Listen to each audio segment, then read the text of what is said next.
Hockey players, do you want to get better grades and want to put less effort and get better results? Well, I would say watch these top 5 strategies here that we're going to outline so you can study smarter and not harder. What's going on, guys? For those of you who don't know me, my name is 𝗂𝗠𝗘𝗦 and I'm the CEO and founder of Advancement Hockey Advising, where we help hockey players advance to the next level. Now, in terms of giving study advice, I feel like I'm quite qualified because I've had close to a 4.0 GPA when I was studying back in undergrad and university. So I want to give you the 5 things that I really learned that move the needle the most, that will actually make studying that much. It will be difficult and uncomfortable in the process, but it'll give you way more results with a lot less effort and time put forward. So if you guys take away the principles from this video and you actually apply them to your studying habits and strategies, you will see noticeable results with a lot less effort. Now, I'm going to get to those study strategies in about 20 seconds, but there's 2 main principles that I want you to keep in mind as you're watching this video here. The first one is to maximize your time. Okay, you have a lot less time than most people as student athletes,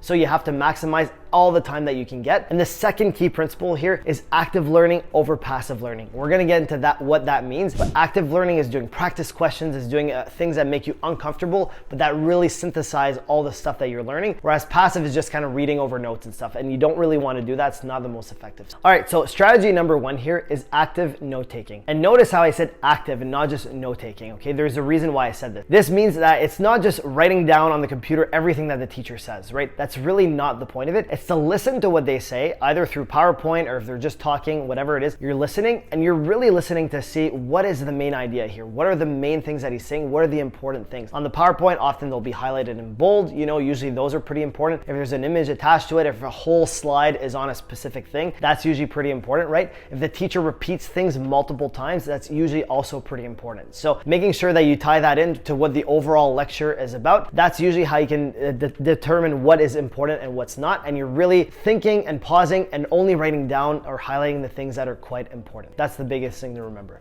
Pro tip, if you use an iPad, you can download basically all the slides onto your iPad and you can write on the slides and all that stuff. That usually makes it easier to follow. And the iPad lets you erase, change things around. It just makes it way better. You can use Good Notes, Notability. There's really good apps that you can use on your iPad versus using the computer, because when you're on your computer, you tend to type more and you're not really synthesizing as much. So writing down really helps a lot here. Number 2, I would say, is flashcards. Now, I'm not talking about physical flashcards, right? It takes a lot of time to do that. It's easy to lose them and you can't really do spaced repetition as well. Flashcards, what I'm talking about, is software like Anki, and then there's other software out there too. But if you haven't heard of Anki, basically it's a flashcard system where there's a bunch of different types that you can make, but to keep it simple for you guys, is it uses spaced repetition software. So the ones, let's say you have a flashcard, you get the answer right, and you thought it was easy, you can click easy. Or if it was kind of hard, you can click medium. If it was very hard, you click hard, and you can basically, based on the button that you click, it spaces it out accordingly. So if you clicked easy, it's gonna space it out in the next 5, 10, 15 days, whatever. If you click medium, it's gonna space it out 2 days. If you click hard, it might space it out in a half a day, you know? So it shows you the cards that are more difficult for you, and that way it spaces so you get the ones that are difficult, and the ones that are easy, you don't have to do them as often, right? So this software is actually a game changer. For me going through medical school, it actually completely, it's the only really study resource that I use. Creating your own flashcards actually goes a long way. So not just memorizing blind facts and stuff. It's actually sitting down, doing the active note-taking that we talked about a while ago, sitting back, studying, understanding what's going on, and then making key flashcards to remember the key concepts, okay? If you're able to make those flashcards with spaced repetition, right there, these 2 tactics,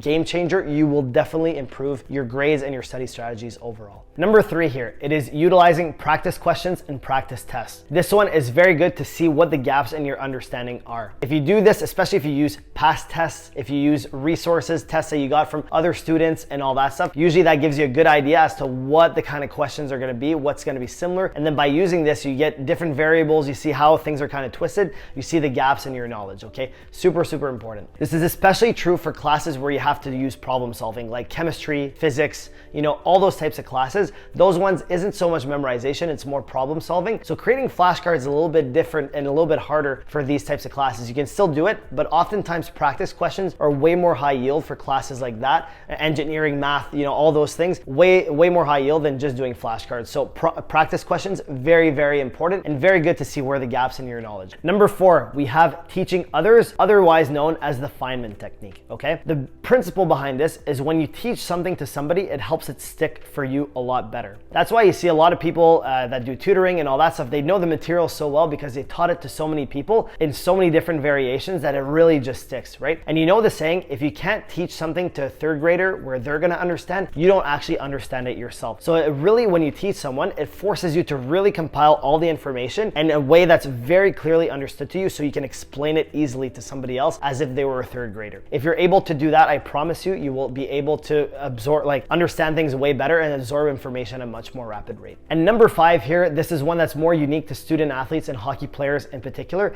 and that is studying in the car and bus. Now I know it's not ideal to do this. It's easy to just kind of watch movies, fall asleep, get distracted, not really do much, you know, and there is time on the bus or in the car to like have some fun, especially with your teammates on the bus. Sometimes when you're coming back from a big win, usually it's not the time to study. You want to, you know, have some fun, but sometimes it's like a 6-7 hour road trip, if not longer. Usually, yeah, you want to fill your time doing productive things at that time. I know it's not the environment to do it, but there are ways to like kind of create a setup where you're able to do the studying and get some stuff done, right? You want to be somewhat productive because that's a lot of time that's wasted if you don't really do anything. So for me, for example, like playing hockey and being a biochem undergrad and having a bunch of other things going on in my undergrad, I had to use that time. And by using that time, it saved me countless times to be able to submit assignments on time and all that stuff. So I would say definitely I harp on this a lot. It's not fun to do, but it's necessary to do as a student athlete if you want to have good grades. So one last message for you guys here. I know that these study strategies are a little bit hard to implement in your routine at first, but I guarantee you if you find a way to implement at least just a few of these into your routine, you will notice the results. You will put much less effort and get way much more